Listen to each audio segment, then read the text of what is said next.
is Cynthia Martyr, head of the CARICOM Election Observation Mission to regional and general elections in Guyana that will be held on March the 2nd. Thank you for joining me. You have come to this position with a wealth of experience in law, serving as acting judge in the Eastern Caribbean Supreme Court and in electoral management as the chairperson of the St. Lucia Electoral Commission. How has your experience, or how have your experiences both in law and electoral management prepared you to lead this CARICOM Electoral Observation Mission to Guyana that comprised really of representatives from most of the CARICOM member states, and those representatives have a wealth of experience in electoral management themselves? Yes. Well, I have been the chairperson of the St. Lucia Electoral Commission from 2014, and I have had to assist the department in restructuring, because as you know, in the small islands, members of staff of the department are normally or were usually employed at the time of elections in preparation for elections. But with the growing electorate, we've had to restructure the department to make it more of a permanent structure. And so that gave me the opportunity to lead them in the restructure.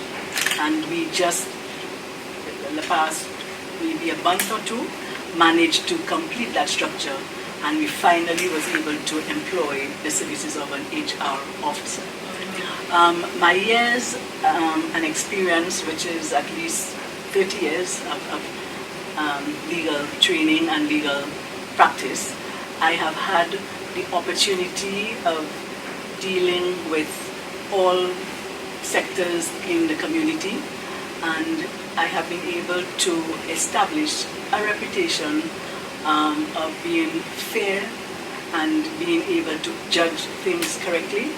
And it is that aspect of my, I guess, character that caused me to accept the acting positions of High Court Judge of the Eastern Caribbean Supreme Court. I was assigned first in Anguilla, and then in Montserrat, and St. Vincent and the Grenadines. So I have quite a wide experience in terms of leading a court. As it relates to electoral matters and management. In terms of the St. Lucia Electoral Department, in order to develop the department, it took some skill.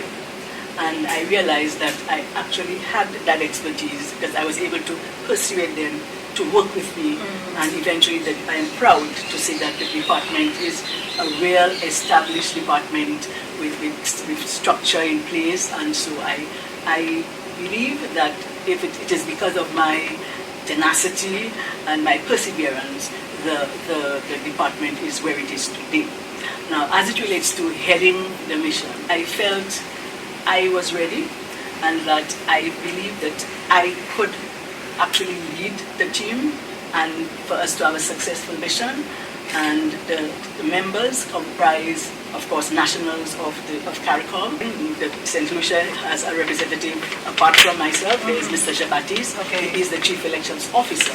And so most of the members and the representatives on this mission are chief election officers or deputies, or they work in elections. So I am very clear in my mind that we have the best team, and I am sure that we will have a successful mission as we go forward into the general election. There are a number of checks and balances domestically as our country launches its democratic process through elections, and that is to ensure that the will of the people prevails. Why is it important for us to monitor elections, particularly within the region? Elections is not something that you can always say will go the way you think it will. The whole point of an observation mission is to, as you say, to provide the checks and balances, and it in fact gives the authenticity and credibility to your system, because the observers will monitor the pre-election preparations. The observers will see on polling day what goes right, what goes wrong. They make recommendations, and so that can only redound to the bettering of your system. As a matter of fact, it gives you acceptance and credibility internationally. Could you take me through the phases of election day? What will you observe, and how will you go about observing the election day process? We will deploy our team, because we have a 15-member team, and they will be deployed to various regions of the country. To the extent of that deployment, we have not been able to determine that, but we will try to reach as wide as we possibly can. From the outset, we will be there for the opening of the poll. We will observe all preparation, what is being done. The election workers, if all of those who are supposed to be there are there, the equipment and so everything is in place for the opening of the poll. Importantly, the poll must be open on time, 6 a.m., so we will be there to observe that. And throughout the day, the mission, the members of the mission would be going to various polling stations and observing the voting process itself, whether the election workers are doing the right thing, checking the finger for the ink, etc. Well, of course, they start off with calling up the names, ensuring that you have the right person, vis-a-vis the ID, and so on. And as long as these things are in place, I think the process would be valid. And so until the voter actually casts that ballot and leaves the polling station. So we will visit a number, as many polling stations as we can, and assessing as we go along, making sure that they're complying with the rules, the election rules, and also at the end of the day, we will go to the poll that we visited for the opening. We will try to get back there for the closing. Okay. And so again, there are strict rules that have to be observed by the presiding officer and all the other clerks and so on. And so we will observe all of that to ensure that the process was done correctly. The final question I want to ask you is about the kind of collaboration that may take place among the various election observation missions currently in Guyana.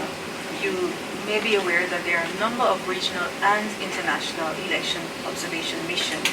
How are you kind of coordinating, sharing experiences, sharing resources as you try to together work towards the same goal of ensuring or guaranteeing the integrity of the results of the elections? Of course, all of the observation missions have one goal: to ensure free, fair, and transparent elections. The best way to achieve that is to ensure that we observe elections, the election process, the voting process in all of the lands of Guyana. Of course, that is impossible for any one observation mission to achieve. And so what we have done, what we will do, in fact, is to collaborate with the others, because we have already started that exchange. We have meetings and we exchange our ideas, exchange the information that we have, and so on. And so we believe the most effective way to do that is to collaborate with them, see if we can identify the areas that we would focus on and let them do other areas, so that at the end of the day we will pool our information, and perhaps we will be able to have a report that reflects a total picture of the election process. Ms.